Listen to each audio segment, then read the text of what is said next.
staying all over the place. Sergiy and Lazor from Railsware. I always have mistakes with these Ruby and Rails. So railsware.com. Two Ukrainians, and I prepared with amazing T-shirt, Slava Ukraina. It's visible out there in Yes. US and in Krakow. Yeah, we have amazing entrepreneurs coming from Ukraine doing business now all over the world, doing great products also, but also helping companies do products. I would love to go a little bit through the history of Railsware and then go into what is top of mind for you guys these days. So, guys, welcome to the show. Before we get started, who is Railsware? I would love to understand Who that. is Railsware?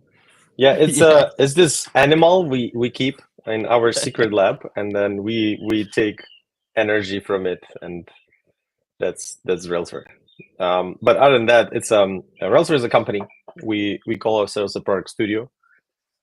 This is because we're a studio that produces products, and we build a lot of them for basically our own needs and our own SaaS products. We build a lot of products for our clients as well. A lot of successful ones that makes us a successful product studio. Sergey, we should call ourselves a successful product studio. Success product studio. Yeah, because that model, which many companies in the Eastern Europe try to kind of find the silver bullet, how things can work, how to execute, and we know just a few examples which actually companies which succeeded in that. Railsware one of those. I think you guys are the only software house that I know that is obsessed about products as much as you guys are, which is great because it's very, very clear strategy, right? So were you guys always like, you had this clarity that, okay, we need to do this and have this focus on the product, or just to go back a little bit in history on how Railsware started and how you got here? And obviously in the meanwhile will be great to put in some nuggets of your own description, like who you guys are and what you do in the company, so that the listeners can understand a bit more about you, but also Railsware. Yeah, absolutely. So the history of Railsware. There was a lot of confusion, of course, at the early days. We can just cut that out and make a typical Hollywood American story where you just glue the good pieces together, and then you work hard and you succeed. Yeah, that's it. That's basically it. This is everything we want to say. But other than that, we were always obsessed on the quality of building products, but also through over the years when we're able to execute properly on some other elements of the company, because there's a lot. We also like to keep everything on a higher quality. All the executions, all the organization, operations, management, and everything. We always want things to be conscious, so that we understand what's happening, not just we get to a certain point by just luck, or we somehow roll to the finish line. We want to be glorious at the finish line, and we want to look great at the same time. Obsession with products started separately for me and Sergey, because at the time of the Railsware, when the Railsware was started, Sergey was not there. Where were you, Sergey? Sergey was not there. But eventually we combined this interest and urge for great products, and we pushed further, and it all started from consultancy. We were helping other companies build their products. We had some kind of like decent work we could focus on from the early days that helped us grow. And then we became serious about our own products. And when I mean serious, it's super hard to build a product, to deliver a product, to understand how to tweak it so that it gets product market fit, to even understand what the product market fit is, to run all the functions that you need to run a product, right? You have sales and marketing and QA and product management and engineering and front-end engineering, which is sometimes slightly different. Although in our company we have full stack and support. And then you have the operational functions like procurement or office management or accounting or legal. Hopefully I'm not forgetting anything. I probably did. I'm sorry, guys. Yeah, but I'm just wondering, wasn't there tempting to just go into the typical body leasing, IT outsourcing? No. Because back then No, you had of course, of like companies. Hollywood story, no. But in fact, in the beginning, it was more closer to, let's say, outsourcing, because we were focusing on engineering mostly, a bit of design. There was no product management as the discipline, so it was more like standard outsourcing. But at certain moment, like around 2010, 2011, we were on the crossroad. Like we were thinking about, like, should we grow in the amounts and just provide the same type of service, or we would like to focus on higher quality, more building like a premium software shop where we provide not only engineering, but we kind of solve problems for our clients. So the client has a problem, and he or she may not understand like how to solve it technically or even product wise.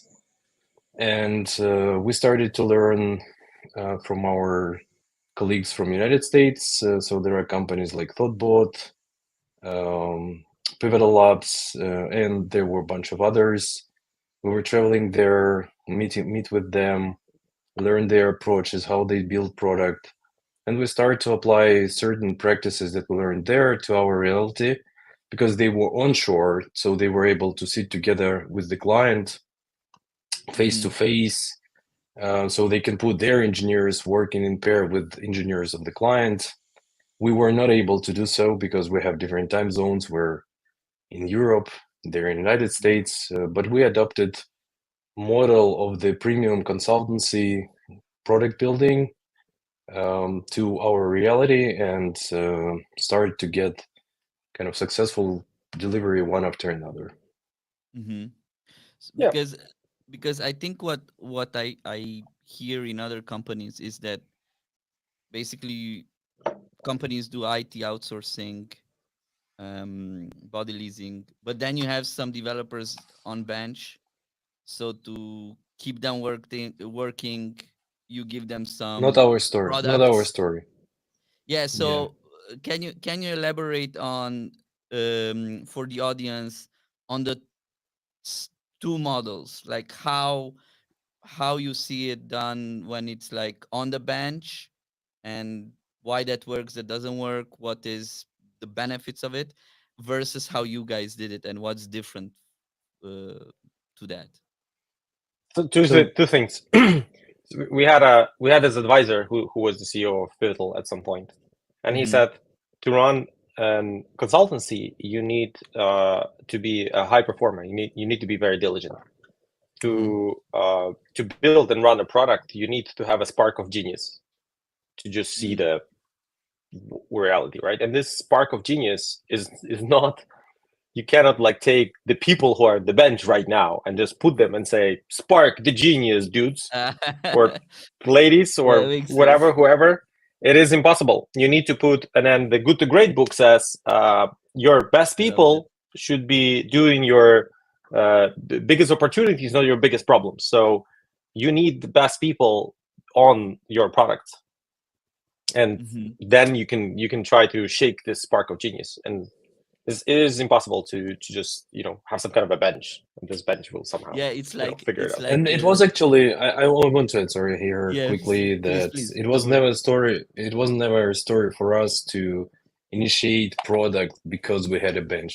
We didn't have a bench for many years, probably like I don't know, 15, 14. So our motivation was to productize approaches and tools that we had inside the company. Every product that we have right now, that's a product that appeared inside solving our own problems as the company, organization. And so we then learned that other companies potentially may have the same problems. If we can make it publicly available and unify the workflows, then the other companies potentially will use it. And they actually use it. So that's why we have millions of users of our products. So I would love to dive even deeper into these products. So let's think back to the first product that you guys developed. Like, what was the process there? Like, it was like a mistake that you found out somehow about this problem and you said, okay, let's sit down and solve the problem. It was more like an organized process that, okay, we want to go into this, so let's do a proper discovery. Can you walk us through a bit about your first product? I think so the first one is... So basically we did a ton of products, and then we just released some of them, and then we would release all of them, and I just trust in our ability to execute those products. At least I felt as a Ukrainian underdog, and it's so cool to be in US and deliver the products, and that's for sure will work. But like, why would it work for us? But then eventually the underdogness faded away, and we were able to execute this product, right? I think the first product was so the first product that we did launch was MailTrap, and it was we had a problem that you're sending emails from your local machine or from a staging server, and all of a sudden you can trigger an event that would send real clients real emails, fake emails, you would say, right? Some weird emails. For example, you're on your staging computer and you copied the production database, because everyone does, and then you want to do something like, let's say we have an event where we like delete a lot of user accounts, and you delete those user accounts, and they're sending emails like your account was deleted to the actual client.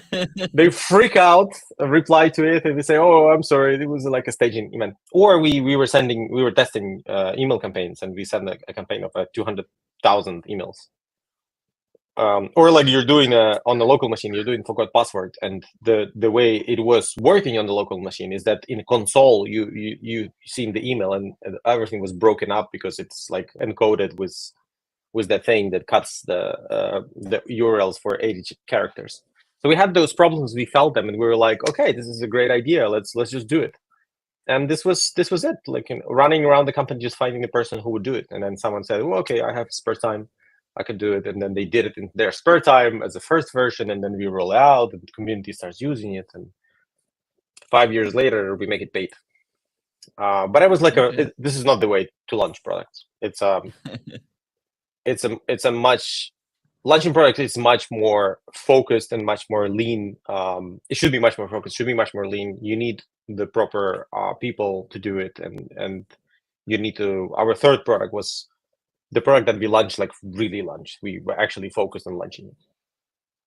Yeah, I would love to dive deeper into how you launch a product.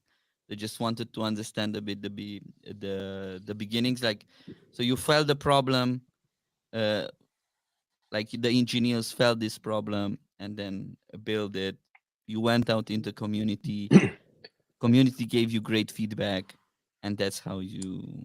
The third one, by the way, the third product is not for engineers. It's more right now. It's marketing people are the community and financial people and just business owners. So the last one, as Yaroslav mentioned, it was done already by the book. So we had the ideas incubator. It's like a discipline inside of the company. We had a board of ideas. There were a lot of ideas. And we can say that there was a small committee who was analyzing pluses and minuses to go with every of those ideas. Then we had finalists, and those assessed already more deeper by researchers. So they analyzed what are the markets, what are the competitors, what are the valuations of those companies, what are the potential segments that we can enter. So, and of course, what kind of expertise we have inside. And once we understood that, all right, coupler can be the next thing, and coupler before it was just an data importer, we already knew from the beginning that it's not going to be importer, it's going to be like a big data analytics platform. Yeah, but we launched it kind of iteratively, again, by the book. So not the whole platform building for many years, but rather focusing on smaller piece, just data migrating from one source to one destination, then extending the amount of destinations, amount of sources, then adding the visualization layer, and so on. And so there is a pretty long transformation roadmap. layer. Yeah, I love it. I love it because I need to say this because I see that you drink your own champagne. I mean, if somebody goes and says, "Okay, I want to do a product," it's like, okay, here are all the fucking products that we did, and here is the amazing, you know, you have how many 790,000 users of this coupler. Like you have Uber, Bolt, Stanford, you have all these companies using it. And I mean, you know, you just show it to a client. Look, this is what we did. This is how we did it. This is what we can do. We can do for you. So you think that it should sell to the customer, but it is not. I mean, by way of thinking, but tell me about so we were thinking about the same thing. So when we had MailTrap as the product, as Yaroslav mentioned, for quite some time, we believed that having own product will prove building software, and clients will run to us. Line up. Line up. Which is not true. I mean, it appeared that some of them find it potentially risky. So they start to ask questions. All right, I will start with you. Your product will start to grow better than it is growing right now. So what will you do? Will you take my team to that product, or what will happen? So that's one of the. It's not a main risk, but that's a question that pops up. So the other thing is about the ideas. If we know how to build products, they kind of feel more risky that this team can, I don't know, theoretically repeat our idea, which is of course not our ethic. That's not something that we do. But when a company from United States gonna share the ideas, precious ideas, to the company that is offshore, so they consider all those kind of risky situations, right? Yeah, I believe it's a reason to believe, right? It's like it's a reason to believe that you guys know how to do product, right? Yeah, and in fact, I just met. I was just visiting the clients, two of our clients, one in Nashville and one in New York, and then the client from Nashville, Seatime, they said actually one of the reasons we went with you guys is because you had your own products, because you were not just a like a body shop. You guys know how to execute and develop and do that and feel the pressure of finances running out, but you need to build the product. So we get it. So it really depends, client by client, I guess. Yeah, but it's not the main factor, let's say that. So of course there is like usually it's a couple of factors that plays towards your win, right, or loss. And but it was never like a case that, hey guys, you built MailTrap, build a product for us. Never. But when Taupe, our customer, like Calendly founder, had a podcast, pretty like with the broad audience. So his podcast generated a lot of leads, and it was like that we can definitely attribute that the podcast where Taupe has shared his success with his product, telling about us, which we appreciate a lot. So he mentioned that Railsware played a significant role in success of the product.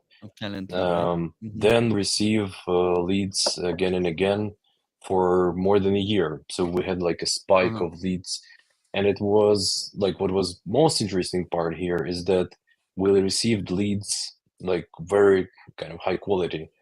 The entrepreneurs with the ideas who were not aware of how to building products, but they were aware of how to build businesses. And this is the most interesting case for us, because then we combine both worlds, and in this case there is a possibility to build a great product. So did you ever feel like you need to go on a particular industry vertical, or it was always like products, but I don't know, doesn't really matter what industry or vertical it is? Because it's always this debate like, okay, you need to do product, but also you need to be very niche in a particular industry, right? I don't know, fintech. You really need to know how to do fintech, or you need to know enterprise or whatever. So what's your take on this mix of being expertise in this vertical also?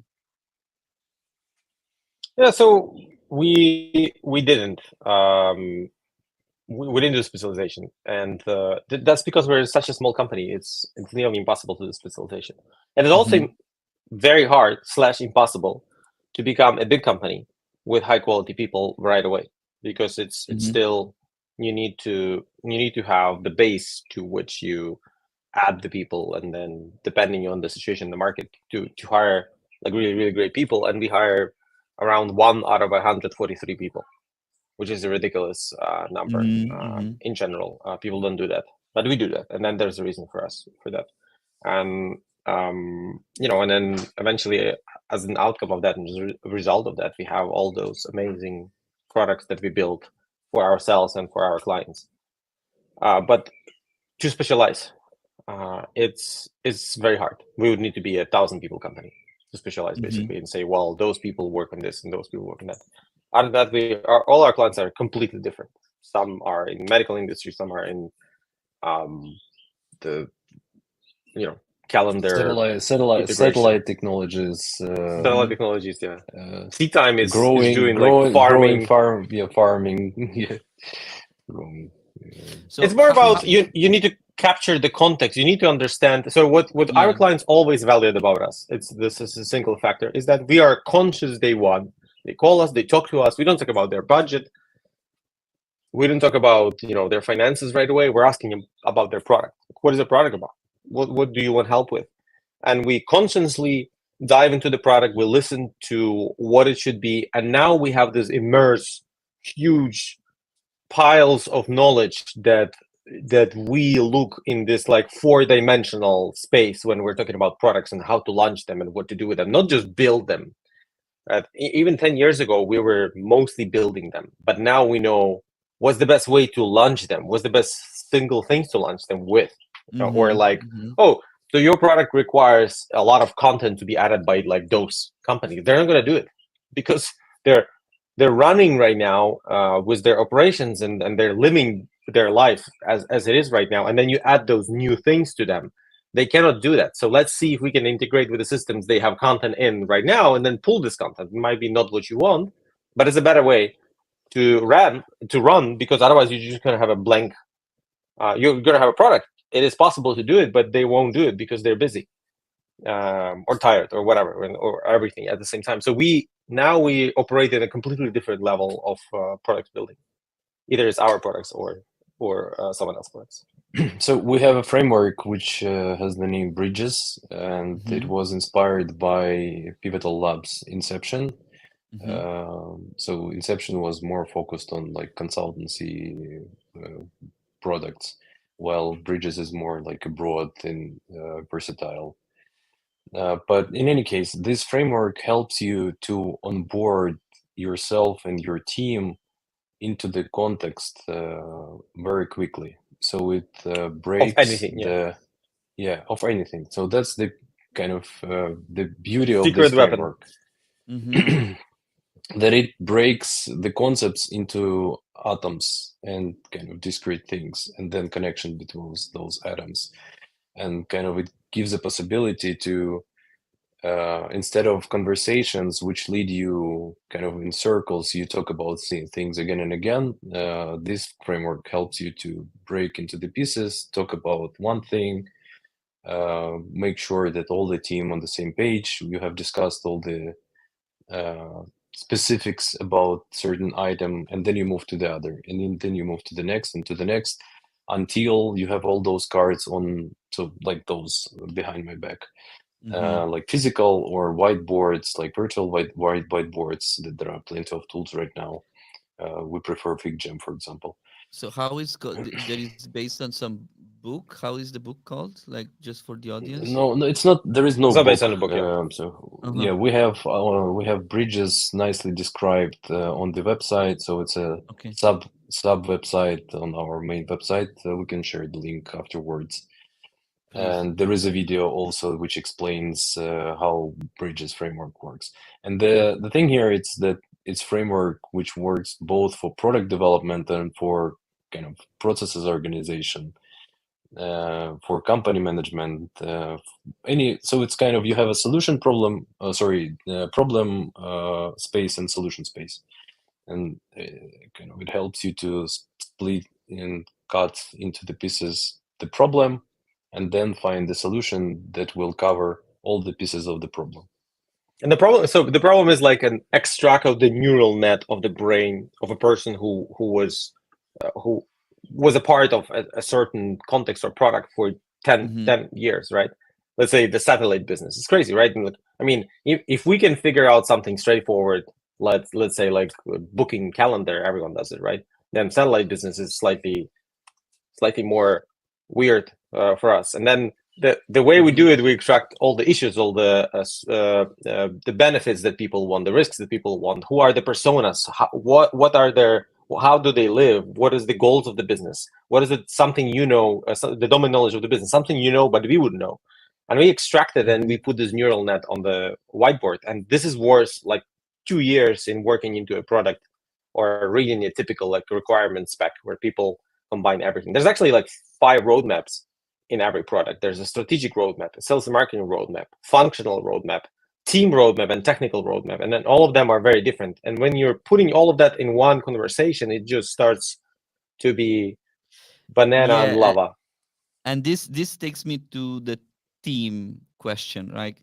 How and who should be in the team? Like, how do you start with the company to when you start working? Because I suppose if you are you have so many people, as you said, the lava, right? Like 5 roadmaps. Then you need to have some kind of architect, some kind of orchestrator of this whole thing, right? I suppose.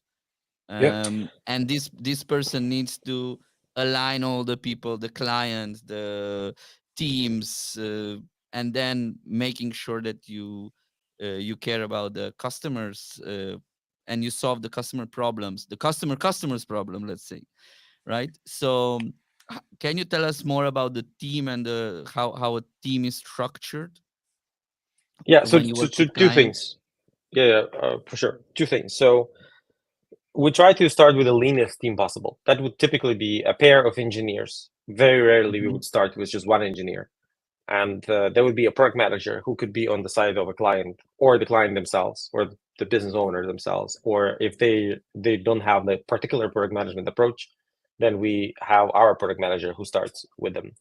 And that would be a designer who also needs to understand all this context in order. Product designer. Yeah. Product designer, yeah, exactly. It's not the graphical designer. Yeah, it's very important. Very different roles. And that would be the minimum viable team. I would say client would represent the business part, which is sales, marketing, the commercial success, what's the strategy, direction, and we would represent the product and the design direction of where we need to go. But it's also important to say, and it's on top of Bridges, what we do, or I do specifically, and we have those conversations back and forth with Sergiy, is another concept which is called the heart. The heart is the minimum viable part of Sergiy's smile. The heart is Yeah, the I minimum agree with viable part minimal of the viable product. product. Minimum viable is cool, but what is the minimum viable and how do you select it and what's the point of it? And it's very important to select such a part of the system, which is the riskiest part of the system, the most unknown. And it's important to build it as fast as possible so that the team around it wraps around this thing. And then all of the people look at them and they say, okay, so in 3 days we can build a version of something. All those people will look at it and they'll say, oh, wow, now I get it what the product is. We talk about those cards, we talk about this, we talk about those options, we talk about those integrations, but now we finally see it. I can give you 2 quick examples. One of them was Calendly, is when we build the booking page. Not the login page, not the team management page, not the like event types management page. We build the booking page with one hard-coded event, with a founder hard-coded calendar, 9 to 5 availability, 15 minutes availability. So we hard-coded all of that. And then so we took his calendar and we were able to render this booking page, which showed the calendar of which days he has slots in. And then when you click on the one calendar, you just see the list of hours where you could book the events. And we did it straight on Google API just to test it. If Google API is it even possible to do it? We don't know. You can plan, you can look, you can research, but then eventually once you build it, you're like, oh wow, I'm missing this last 5%. Yeah, and then so we build that, and then we ask all our company to refresh this page, like for some period of time, like 15 to 30 minutes, just to see if there will be some Google API limitations. Do we need to add cache in? What do we have to do? It's very different products. And then we saw that it just works. And then basically at this point, the team was like, oh, wow, now we see what the product is. Because the rest of the functionality is basically administrative. It's a functionality to connect the calendar, to create the login, to forgot the password. We didn't do forgot password because we did Google authentication. Then you didn't have a password. Which also saves you time as well, and saves you budget. And then we created the heart of the system, which is the booking page. And then from there, we started like pulling it away flow by flow. And then when the budget is cut, you just cut you cut the snake tail. So you have the head of the snake, you have a bit of a body of the snake, and then that's enough. And then we deliver the product to the market, and we see how the market reacts. And this is why I love, except for say minimum product, say the heart. Well, maybe it should be called the heart. Maybe we should call the snake head with as long tail as possible. Then it would make more sense, Sergiy, for you. And then the same thing happened with our product in Smart Checklist. We built it in 3 days, and we had a very minimalistic version of it that is bare minimum for it to just work. And it had a lot of like smart things in it. Like we just used the text field of Jira, no backend, just a front-end JavaScript, which was where we had a text area where you write your checklist, you save it, and then it renders as a checklist, and you can only check it. You were not able to do inline editing and all those fancy things. And we also deployed it to the market. In a couple of months, we had 700 installs and 100,000 users using it or something like that. And then we understood, okay, we have a product. People like it, so let's expand it, let's embed it. So the snake head or the heart or whatever, it's kind of important to know where you start from. And you need to create team dynamics so people are excited about the product. They understand what the product is. There's no confusion. There's no fear. There's no fear of failure. And they don't start from functionality they already know, like the creating of logins or some administrative page manager or something like that. You must start from the most important risky thing. Then people will understand the product, and then their dynamics will be will be great. And then the team will be happy, and they're on a journey. They're not in the basement locked down to be opened in 3 months just to see that everyone's dead and there's no product, just pieces stick together, right? When we looked at the software houses in Poland, we looked at employee count. And what was the employee count in 2019 versus 2024? And I think you are the only company that grew in number of employees. Many of the companies had a lot of tech layoffs, and I really want to bring the dinosaur or the elephant in the room, because it's important. Links to this lean method that you mentioned.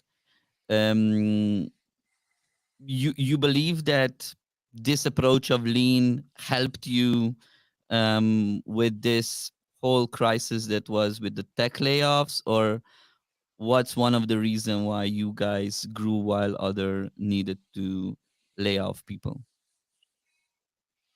So I can say that certainly we were growing our products. The products were growing, and we were able to invest more in them and grow them.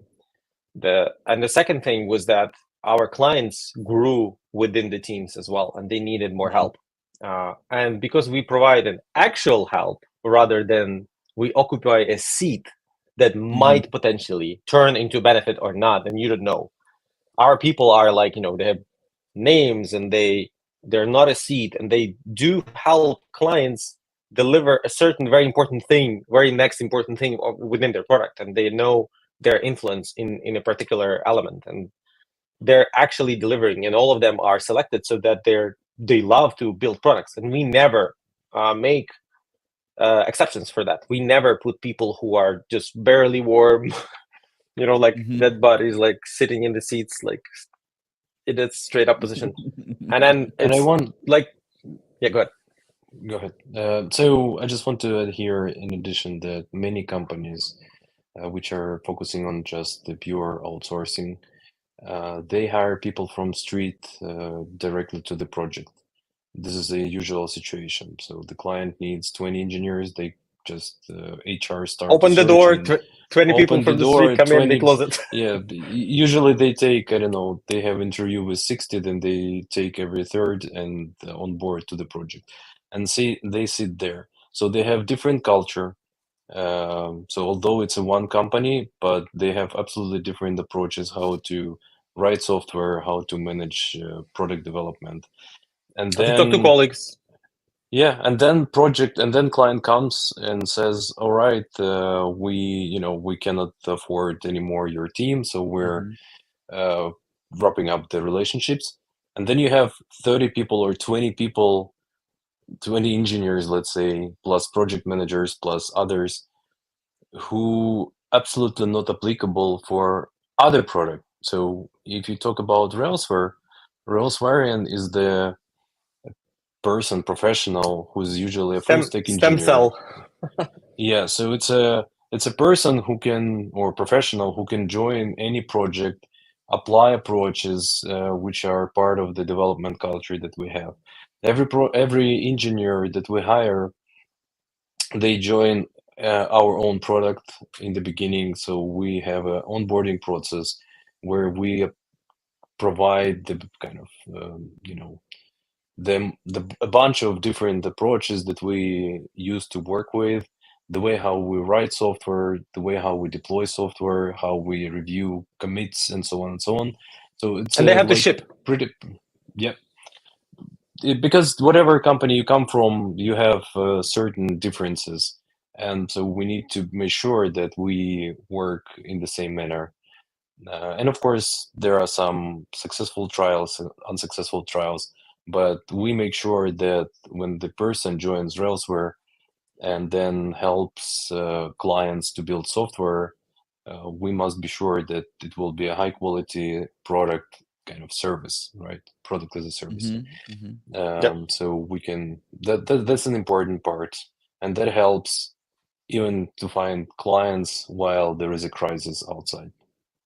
And I would like, in that case, to shift a bit the discussions towards revenue and marketing, right? Because I think that's something that you need to get the ROI from these projects, right? So, can you give us some examples from or clients, or from services, or from products? I think from products for sure, from products, right? So, like the products that you guys build need to make money at the end of the day, right? Like that's the at the beginning of the day as well. at the beginning of the day. Yeah. Also, thank you for the correction. So I'm just wondering if you can give us some examples for people who are mainly in SaaS, because here we talk a lot about revenue operations and more like marketing. Like, how can we do better product marketing so we can get actually make sure that we build the products or the features in the products that eventually will bring us the ROI? Yeah, so I would say it really depends on how intimate do you know the market. If you're cold in the market, it'll take you a lot of time because you'll have some ideas and suggestions, and you need to build even the heart, most likely to show it to people. You know, very often they say like, okay, so build some prototypes and go to the street and show it to people. You could do that, but the street doesn't represent a great, if it's not like a consumer market, and if you're not in US, right, and it doesn't represent a great representation of the proper people that you'll be working with. If you are, if you know like 100 seasonal professionals who can give you feedback about your Figma prototypes or about your MVP or the hard prototype, right? Then you'll be able to get high quality feedback. But then you're not cold into this market, into this context. If you're cold, you either have to get it from your own experience within your own company, within or some experience that you had, and then kind of try to slowly gain access to those seasonal professionals. And you can, you know, we can pay people at LinkedIn with an Amazon gift card, or you can just ask them or beg them to look at your product, whatever you need. But you need to understand their perspective, and their perspective is also not going to be that great, because when you're building, like, there's this Netflix, Spotify documentary, and then if you look at it, the struggles that they had to go through was ridiculous. Nobody wanted to do anything with them, and very often the successful products are like that. Airbnb had the same story. Like, nobody wanted to invest in them, right? And because nobody thought this is possible, but they eventually created a really successful company. It's still usable and successful, and is the standard on the industry. So you have to. It really depends where you are, right? And then, but some people, you talk to them about it, and they're like, "Oh, I want to create this product. The product is like very, very regular thing." And I'm like, "Well, it's a very regular thing. There's a lot of them." And he's like, "Yes, but there's a trick.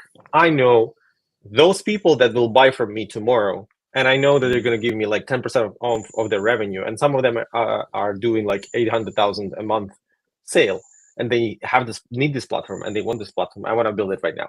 I'm like, then, you know, it's a very different thing, because the product market fit is going to be on a completely different scale and level and embedment and so on and so on. So very much depends on your context within the industry, right?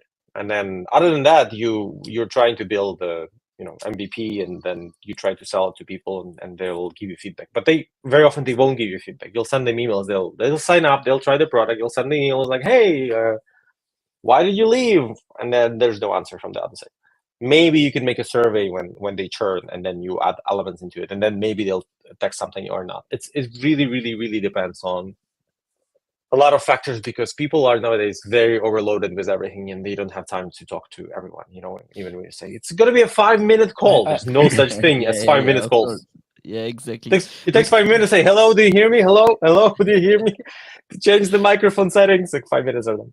But when you guys work with clients, I'm just curious, do they, is there a, like, do you get feedback for the revenue that was generated by those features or by those things done? And how do you measure those? Or if you can give us some examples of those. You just measure the revenue. Look at you just look at, like, you know, the subscriptions, right? So MRR is an infinite revenue. Very often we help our clients. We by a matter of curse, a voodoo curse, we were bad at finances, and then we had to lift the curse and fix the curse, and then we became really great at finances. Now we help our clients to actually clean up their finances and look at their MRR very often. And very often we were the first ones who helped them to do it, rather than their CFOs and financial people, except for like very simple cases. So I suppose you launch a product. Sorry, Sergiy, I want to dig deeper into this revenue to really understand. I just wanted to kind of give a bit more of the context previous one, because please. Then and then we will get back to revenue. Yes, please. So I just want to tell everyone who's listening and think that there is a silver bullet that you will read somewhere, and it will explain you how to succeed with the product. It's a bullshit. Like, there is no such silver bullet.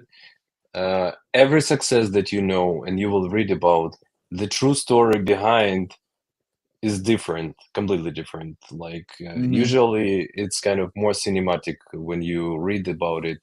Like, there is certain points at the time that made a change.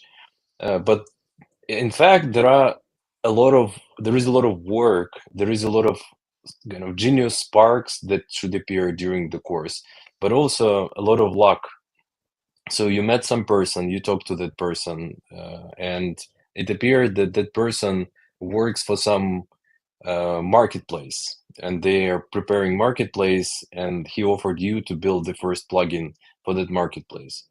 So you said, all right, let's give it a try. So you give it a try. You're first on that marketplace that is presented to the community. And then you collect all the attention of the community from that marketplace. So there are a lot of such things, like that success came with a bunch of accidents and hard work. So it's a mix of everything, right? But there is still a space for the hard work and approaches and fine-tuning that Yaroslav mentioned about, like how to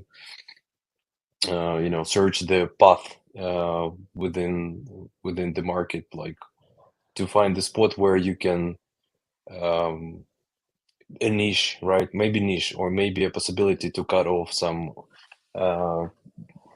revenue from your competitors or extend the market. And there is one very good example that personally inspired me a lot. There is such tool like Clockify. We don't have any relationship to those guys, but like still the for me they tool, are right? time tracking tool. Yeah, we also were a company that built software probably, yeah. I guess they were the company that were building Serbia, I think. software. Yeah, from Serbia. So they actually took the tool that was popular at that moment. It was the name of the product, Toggle, and so they've built a simple version of Toggle, and they stated it's a free Toggle. So $30 at that $30 per month for it's unlimited free. It's free for. It was free for personal use, and then super cheap for companies. So and it happened at the moment when Toggle decided to raise the prices, and really it was a ridiculous level. It was more expensive than Slack. Okay. Yeah. So it was absolutely. So that's the moment when you try to squeeze even more from your customers and try to raise the prices, and it kind of just potentially can kill you. But I believe they lost a pretty significant part of their users. So those users start to migrate to a free or a super cheap for the company's version of Clockify. They migrated. They kind of spend their year or something, and then Clockify made it paid and brought to the prices similar to what was the pricing schema of Toggle. Yep. Yeah, but because everyone has already started to use it and used to it, then a lot of customers they have just stick to the product, and they became $1 billion business. So it's like overnight. Mm-hmm. That's a pretty impressive and it's a nice silver bullet. Yeah, so you don't need a super advanced it wasn't advanced. UX wasn't super great. There was no, I don't know, some deep research. It was someone just thought, all right, it may be a good idea to make a free version out of those popular, free version of that popular. Free version is a regular way you start the product, right? And and then people were running away from, not toward you, but they were running away from those ridiculous pricing that Toggle made, and they ran toward wherever was on the Google search on the first position, and they happened to be the guys, right, from the time tracking. And it really became huge. And I have another silver bullet for you, which is super awesome, and it really works. It really works. Please, and then I would if you like to don't go back to the question with the revenue. revenue, yeah. If you don't quit, you have a higher chance of success within your product than people who quit. Good one. Yeah, and I now have a lot of billionaire friends, and I talk to a lot of them, and then a lot of them, when you start digging into their history and what happened, actually, they didn't quit even when it was ridiculous. There was this guy who says, my first year revenue was $5. Second year we did 200. I was like, 200K? No, $200. The third year we did 1,400. And the fourth year we did 50,000. And the fifth year we did like 250. And the fourth year we did 5 million. How the hell he stay going through this? And then he was running another job at the time. And then how what's happened? So he didn't quit. And the similar thing happened to Calendly. Calendly didn't become $1 billion like the day after tomorrow, right? It was, the founder was covered in credit card debts. He was super stressed with all this stuff. It was crazy for him as well. But like, and then at some point it was like 100K, and then it's public information and so on. So he didn't quit. And then not quitting is very important. Then you have a chance of arriving to revenue. And then people who quit their homework, and people who quit building their business doesn't work. That will, So yeah, and I suppose the other coin to this is that you need to pivot in the right time.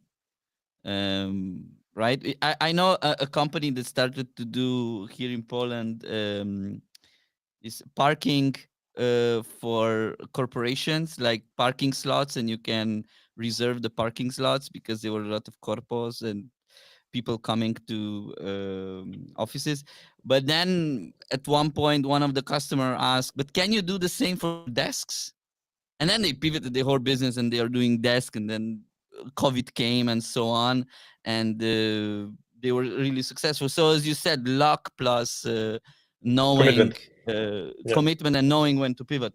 So I'm just wondering about the feedback with the revenue, because I want to understand it.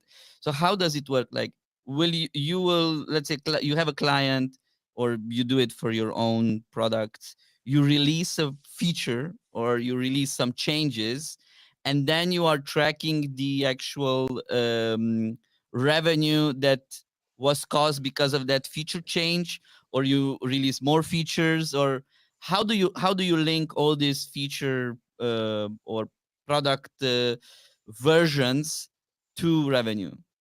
Successful company doesn't do that. Successful companies just have a stream of money and they build something, and sometimes they try to analyze what was the what feature worked well, which wasn't. So I mean, you need such level of precision only when you have not a lot of money, really. Not a lot of revenue. Yep. When you have enough of money to run the company, it's just absolutely useless activity to try to measure every feature. I mean, you need to measure impact, and this is something that we do. So let's say we introduce better onboarding flow, and we see that conversion grew from 10% to 15%. That's a valuable thing, right? Or if we introduce certain feature, it bring the retention for the better level. That's something that is important. So you need to observe all those metrics that are important for you. And in the end, of course, it's a revenue, right? I mean, everything. But again, at certain moment, you may work not on revenue, but rather on amount of signups. And your strategy could be to get as many customers as possible, then make them happy about your product, stick to your product, then introduce some I don't know, just simple plan for $20. And then when they already work with the whole company on this product, then they make the plan of 200 and tell you that right now you should convert from 20 to 200s. That's Zapier case. So when Zapier was quite new, we were one of the early users of that tool. So for $20 plan, the whole company was running without any issues, like a bunch of automations in different areas. But then next day, like it became like $200, and then next day it became like $500 for the same. Like I mean, they add functionality, but the core which we used was the same. So we haven't changed the automations much after that. So they introduced many features, but still the core we paid for $20, it right now start to cost $500. Yep. So raise the prices is another silver bullet, but like Zapier, not like Toggle. It's very important. Don't make the mistake. And I wanted to say another thing that got into my head. When we were early in the day, we were, especially me, I was crazy about, let's do this, let's implement that, let's try this, let's measure this, let's do this. And everyone was like, whoa, there's so many things. Do we really need those? I was like, yes, we need those. You need to know everything. I mean, everything.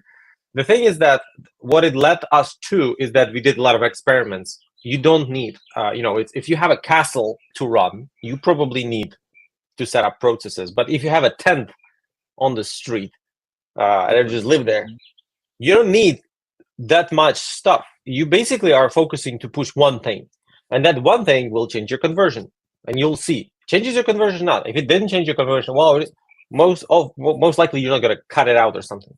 Companies who have a lot of money, they operate differently, of course, and they need, there's booking.com, which is like they say it's like super ridiculously super cool and fun, and they add things, and it's automatically tests and automatically tracks conversion with and without in parallel ABC testing, like some crazy stuff. But you're not booking.com. You don't need to. Yeah, you don't have the level of data.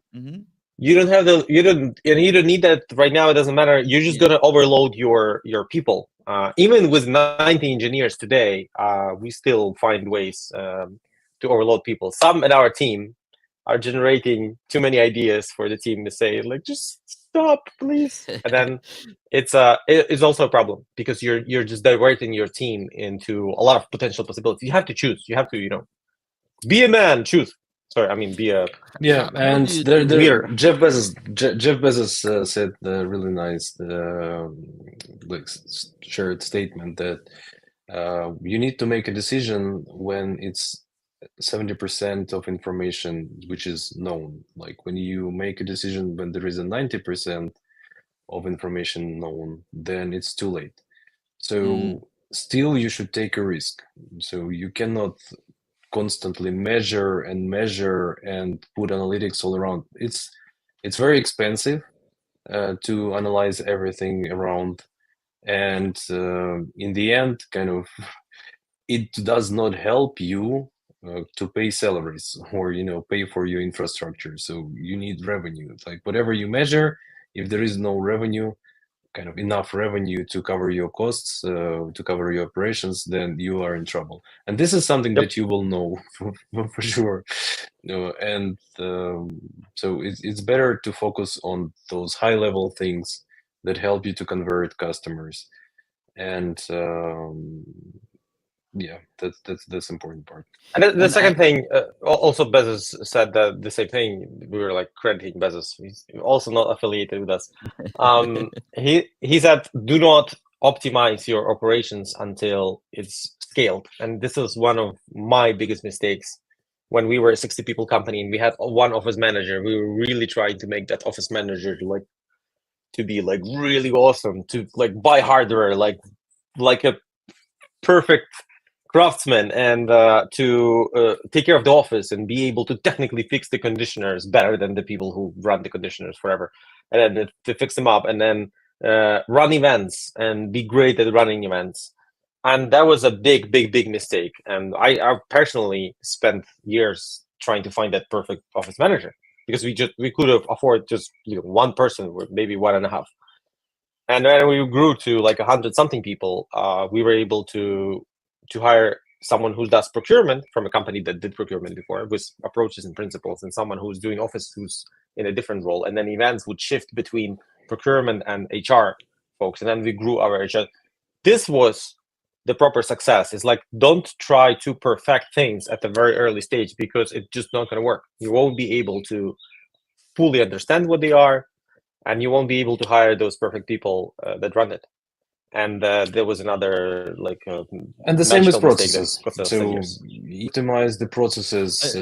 Guys, I want to before we Go ahead. close, I want to just touch a little bit on product marketing because I'm Go ahead. curious on that role when it comes to your products. Like, uh, how do you share resources? You do the same teams, and when it comes to customers, are they bringing in their marketing teams and you guys feedback it, or how is the relationship with marketing overall?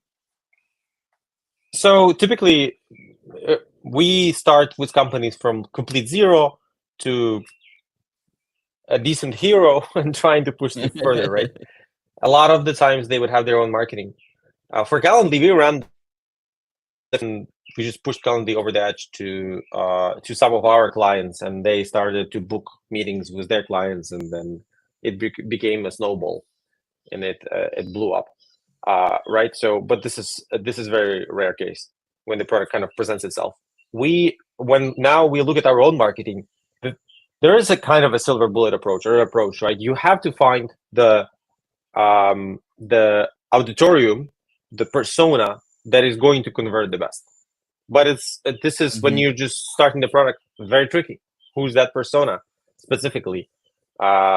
Is it like the marketing team? But marketing team has like a billion roles. So this is SEO specialist, there's a marketing manager, there's an advertisement manager, there's very specific people, and then you have to hustle the best you can to actually understand who are the people who will, instead of putting your tool, even if it's referred by friend, into a not to-do list that will just be flushed away with other stuff, or they will actually just open up and see and tinker with it and see if it works or not. So you need those people who will open up and tinker with it. So there has to be some wording, and then because people will give you 3 words attention. If those 3 words hook them up, they will give you 30 seconds attention. If those 30 seconds hook them up, they'll give you 5 minutes attention.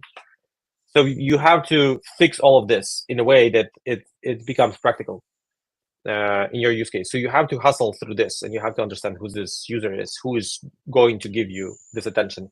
If you try to sell the product as a generic tool that it helps everyone from egg through chicken to men, right, of all professions, it is a big problem because there's no 3 words that will catch the people attention, and you need to find them. So you need to specialize at the beginning, and then you can expand into solutions, and then you tell, for the companies between 100 and 300, we help with those functions. For a company between 300 and 1000, we help with those functions like this, and here's our clients, Nokia and Spotify and AWS and Amazon. This is a very, very different path, but at the beginning it's that. And this discussion is driven by like product marketing, or who drives this whole? Let me just add here a bit of explanation. So let's separate the service business and product business. On product business, we have every separate team. Every product has separate marketing team, and that marketing team usually starts with we can call it full stack marketing manager, the person with the overall good vision, what marketing is, what are the instruments that can be used. And then with the growth of the product, the team start to grow. So every role start to get a separate person. So you get a CEO specialist, you start to get content writers, you start to get performance marketing, and so on. So you start to build up the team. So the person who is responsible for, let's say, building, making YouTube videos, video content, and so on. So, but we build marketing teams similar how we build product teams. So you start with someone with broad expertise, with the product expertise, who will incrementally add more and more expertise, already deeper expertise, by introducing new experts. But of course, if you invest your own money, kind of, and you don't have millions to invest, then it happens like over the right, because you start to generate more revenue, you are able to invest more, so you add more people, and so it's kind of like a snowball, gains more revenue, which you invest again into marketing, partially in product team, and so on. So that's how it happens in marketing on the products. But then marketing on the service side, we don't provide any special service which we charge for. But we For provide now. advices for now. We provide advices for young entrepreneurs who has no experience with their just with marketing at all. So at least we help them to organize their marketing website so that they're visible for Google, so they get a higher rank and so on. So like those type of advices, but that just goes as a friendly package of our services, but that's not Like a something we charge goodwill. for. Like a goodwill, yeah. Yeah, and And then it's I'm just sorry. curious. After that, there's I'm very, very curious if the product manager is giving these marketing advices or who is No. No. It's a separate. No. So there is a person who is manager of the account, right? So we call them liaison. Okay. And so liaisons, we have a few, Artur and Anatoly. They are managing basically relationships across the consultancy service, and they are a part of the board of directors. So they help in like they a part of the team that makes decision, and so they're Runs the very company. familiar. And yeah, so they are very familiar what is going on around the company, and so they come And to and this. they're familiar. One thing is why are they familiar with everything that's going on within the company is because we overshare information using craft syncs. So people come in and they say, we did this to the product and this worked and that created a better activation and that didn't work. And so we have this product guild that shares everything that happens within products. They are there. At the same time, we have the company management meeting where we run the whole company with locations, with stuff like that. And then they also hear about what's happening within our products from the perspective of people that run those products, and also what's the outcome of that. And then they gain this knowledge, and then they're able to say, you know what, I think this client would use that help from us. And then we connect the client with the, let's say, proper knowledge holder within our organization. Got it. That's a good insight. So, what's the future of Railsware? What's the next step for you guys? Well, we're $1 billion expanding. business. Well, yeah, hopefully $1 trillion. But we're expanding our products. The products grow linearly until they have a hockey stick effect. Hopefully, we'll get those hockey sticks shipped soon, which is the product market fit, a broad product market fit, right? And then because we have 3 products, that expansion should drive another set of expansions within products and so on. After those 3 products, first we have to execute them and take them to like a really, really great scale, and we'll proceed and going. At the same time, consultancy grows. We try to hire the best people we can. Our hiring is always wide open. We always look at people. In the last 3 years, we look at 21,000 people across all roles, and we interviewed and tested them and hired 1 out of 143 throughout all the roles within the company. We have an amazing team. The balance we have a goes really, more really amazing into team. product or more into service or consulting? How do you see it? The market will show where the balance goes. We're wide open for both of them. We execute both of them. There's a future for both of them, and we love giving people great work. So when they enter our company, they get on board and they go to consultancy products. It's a great work. We work with some really, really great clients. When they enter and then they start working within our own products, it's great work for them as well. So we love giving people really great work, and we're expanding everything at the same time and just deepening our knowledge. Yeah, so I would say this year is pretty crucial because historically happened that every of our products has own trajectory, but they come to a certain point of where the line can be curved, and we really hope for that. We're hoping for that. So this year is important. This year, the next year probably, but so our solutions become more solid, more professional, and we in every product we start to understand our audience much better, who are they are, and how to work with them. So we see the traction. There are positive markers, but still we need to find this curved line, and this is something that we work on. So guys, before we close, where can people find more stuff about you, like maybe more podcasts. You mentioned about the Calendly one. Where can people dig in more about your company and what you guys do? LinkedIn, Twitter, Railsware website, and then we cross share news from about our products, and you can find from there. So our Yeah, and website then is the entrance point, so everything is Mhm. there. All the content references, kind of product curated with love. references. There's no bullshit pages. You can read each one of them. Each one of them has Yeah, curated content where we actually really care of what we share.